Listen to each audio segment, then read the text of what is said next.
It's like, for me, I will say, with regards to footstooling, this is something that I was trash at for a very long time. And I know, but guess what? I did it anyways. And I SD'd all the time. But I want to, as a player, I want to be able to do it. Or I can do it now. I can basically footstool anybody with almost any character. I've footstooled people with Little Mac, with Bowser, with DK, with Pikachu, with Falco, with all kinds of characters, right? And they weren't letting me do it. Say, oh, I have an opportunity to do this. I don't even care what character I am. I know how to do this, so I would just do it. But like I said, at the time or before, I would fail horrendously trying to do this. It didn't really matter what character I used because it was me as a player messing it up. So whether you're trying to, let's say, do a falling up air combo, or you're trying to like do a shield break pressure setup with like floats and back airs and like a peach or a turn up Z drop or something crazy, don't think to yourself, oh, this will never work, or I can't get it once on this person. They're obviously a god, and now I can't do this. You gotta just try it, right? You see, I could say I'll point to a player like Tilde as well too, where he has all kinds of crazy setups, but they're not crazy to him anymore. He's done them so many times that it's not even impressive. He doesn't clip it, he doesn't care. It's like, okay, this is how I play now. But it's because he's also failed at it so many times. That's any top player. I could say you don't always have to do this in a tournament, but if you were to play, like, let's say, and I'm going to give you a role after this so you can play with the other students. If you were to play and fish for a particular combo or setup, it doesn't even matter if they know what you're trying to do. You're trying to do it for yourself. Even if you do it in a set or in a game where you end up losing the game anyways, it's like, yo, I got the thing though, so who cares?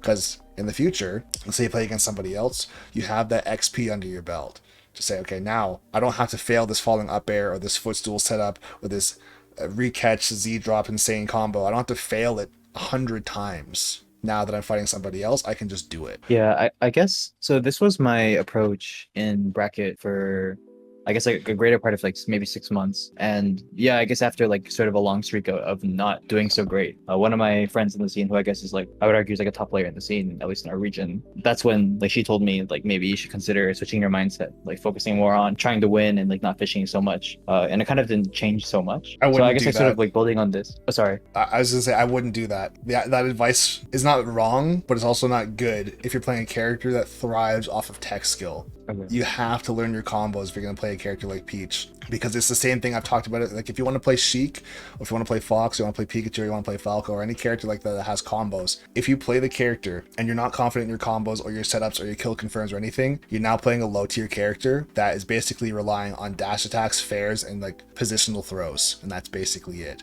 Which means your character is borderline low tier. Right. Because there are characters that can play like that who are top tier, like Lucina, right? Forward tilt, forward air, nair, dash, well, not dash attack for her, dancing blade, like just simple stuff, and the character actually does quite well with those things.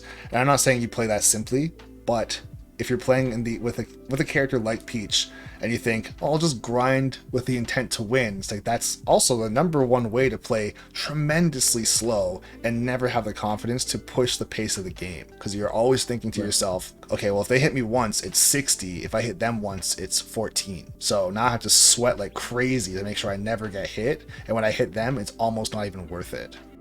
Versus knowing your combos and saying, if I down tilt you once, you could literally die because you're that cracked. But you're never going to get that cracked by not fishing, but that's not really the right word for this, but not trying to go for these things, I should say. If you have one combo and you want to grind it out, that's a training room thing, right? Get it under your hands so you know so you have the muscle memory. But then when you're playing it in a real game, you can go for that combo, but you should have a couple other combos, like a repertoire of different combos you can go for, and then say, okay, I'm going to try for this like combo at 0. If I can't get it, it's okay. I have a combo at 25. I have a combo at 30. I have a combo at 60. So you can still practice those things. And you're going to have lots of chances, especially in friendlies. And they have 3 stocks per game. So lots of different chances to have someone at 0. And it's more organic because it's actually fighting someone versus the CPU. And fish for those things. Genuinely. Like if I'm trying to do like crazy up tilt stuff like IDJ, like when I was learning the active hop for Falco, all I did was fish for that combo. That's it. Because I wanted to learn it. It's more important than winning. And then in the future, once you have your combos down, now you can worry about winning because you're an actual menace. So, oh, they messed up. Grab combo and to put them onto a platform and to knock them off the platform with like back air, low percent into a pratfall into some crazy down tilt combo, and you're just actually insane. But if you've never done that ever before, because you're more worried about not getting hit and not getting like pranked off stage or gimped or getting like rushed down and comboed or losing the game, that's how you freeze up and you hit that glass ceiling, because it's like, okay, I just don't want to die. That's all I'm trying to do is not die, versus saying, and you don't have to style on them. Same thing for me, when I play against someone, I don't ever try to style on them like for real. Sometimes I'll do things that are stylish, but I'm not doing it for the sake of just doing it. It's like, I've practiced this combo, or I want to get this footstool because if I get this on the top platform, and you go for a get up attack, I can down air, back air you, and you'll just die. Or I can go for a shield and then grab you and up throw up air at 80 and you're dead. It looked sick, but it was also optimal because I've practiced it tons and messed it up tons. Hopefully the wheels are turning a little bit for you. I guess I'm sort of in a mixed bag. Like, yeah, I guess I'm sort of thankful in my scene to be surrounded by a lot of really good players at a lot of levels.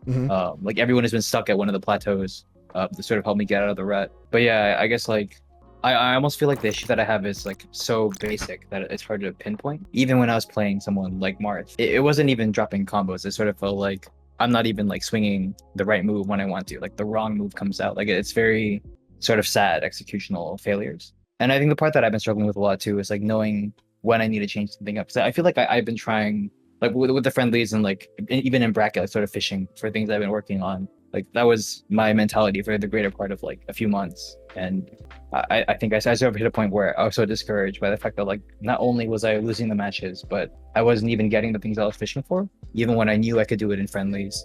And like I would see certain situations I've seen before, and I know that it would work there.